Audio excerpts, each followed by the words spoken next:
Look, I got major beef with this knife from Cabela's. Hear me out. Hear me out. It's not all bad news. This is what you see from the front. Low Pro EDC. Everyone's using the EDC term now, so what EDC means to you might mean something different than it does to somebody else, but Low Pro. So from the outside of the package, I'm thinking that means it's pretty small, pretty thin, pretty light. Okay, fair enough. That's what the knife looks like. Now let's get it out of the package. There it is. It's out of the package. I mean, it still looks nice, right? It's a G10 handle, which is a really crazy way of making plastic in a different way, is what it feels like. It's some kind of impregnated epoxy. Look, it's basically a very tough plastic. You can call it whatever you want, but that's basically what it is. Very tough to see, but the blade is a 440 AHC metal. Now you can go full blade steel nerd if you like. I don't really care about that. I'm looking for different major features of a knife before I'm digging into blade steel. And I'm also looking at much cheaper knives than most knife nerds are looking at. And it's nothing against them. If you got the money to afford a nicer knife, by all means get a nicer knife and dig into the details. The finer things are finer. But I don't have that kind of money. I don't want to talk about the steel. I want to talk about the major features of a knife that will apply to me as a regular dude working in the workforce. Let's be real. This is for opening boxes, cutting the strings. That's about it. Some slices of cheese from a brick of cheese. I don't know. So I don't need anything crazy. You got this nice G10 handle on there. It's got some texture, some good grip. It's got a good shape to it. It's not that hard to cut cheese. It's real easy. The beef that I have with this knife, finally. This video is this long already and you haven't got to the beef part. But then, my major beef with this is when you flip it over. Check it out. Is this justified beef or not? You tell me if it makes sense for me to have beef with this knife. I have beef with this knife because inside the package, this is what it looks like. And if you look at a package that shows this knife, to me, you assume automatically that this type of handle is gonna be on both sides.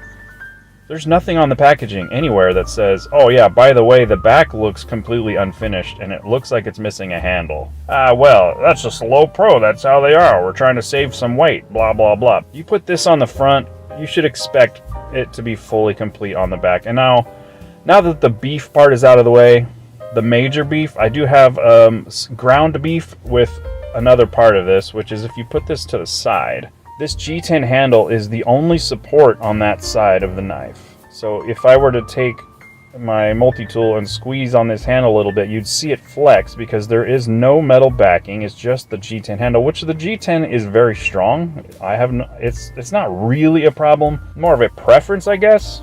This will flex and eventually potentially would break, but I mean, it would take some very specific conditions for that to break. I feel like a knife should be mostly metal, and if you're going to use the G10 on the sides, put it on both sides. Now this has a frame lock, and if you don't know the difference between a frame lock and a liner lock, they're basically the same thing. The difference is that the liner lock will be a separate piece in the middle that performs mechanically the exact same way that this one does, but this one is a frame lock. It's actually part of the frame itself. To me, they're just both liner locks. Differentiation is not worth differentiating in my book. It still looks like a liner lock, still acts like a liner lock. It doesn't really seem to change anything about it. Now, maybe there's some advantages strength-wise with how it locks. Maybe it's stronger with it being a frame lock than if it's a liner, but what are we doing with these?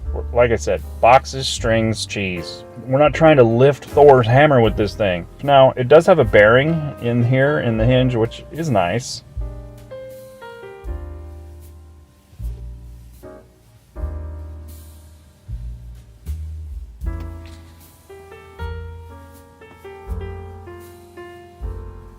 It has a pretty decent clip. It doesn't have any cheapo bendy vibes to it. It's very strong. Opening it, you do have this thumb thing, but I found it, for me, that's completely useless. It doesn't really work very well with the thumb, but this one works pretty good. I can just flip it out pretty easy. My major beef with this changed a little bit over time because I have found this really handy throughout the day to have.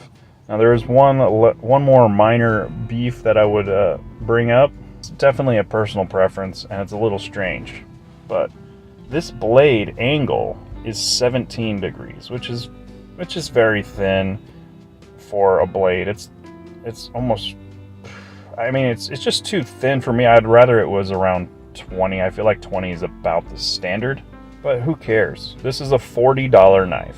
So you can't expect too much from a $40 knife when knives can go up to thousands of dollars when you really get into the details. There are sharpening downfalls to cheaper blades. You will have to sharpen it more. It's not going to hold the edge as long. Is it worth $40?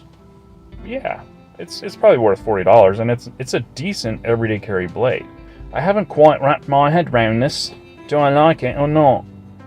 I don't know. Now, I've only carried it for about a month.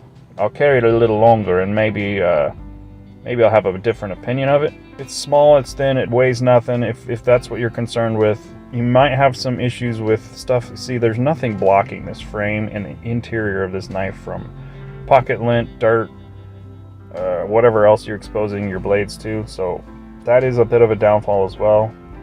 But that's the type of thing you're just gonna get with cheaper knives. It's made well, but just the design features don't fit my personal preference. So in my long-term quest for the exact correct EDC knife for me, this I know will not last the test of time. What do you think about it? Is this worth $40? It's not too bad. This is my major beef, was this handle, and that's the reason I bought it. I wanted people to know that this is what it looks like on the back. Why would you not put that on the box? There's no indication anywhere on this packaging that the handle will be unusual on the back. That's my major beef. So if you're looking for the beef, that's it.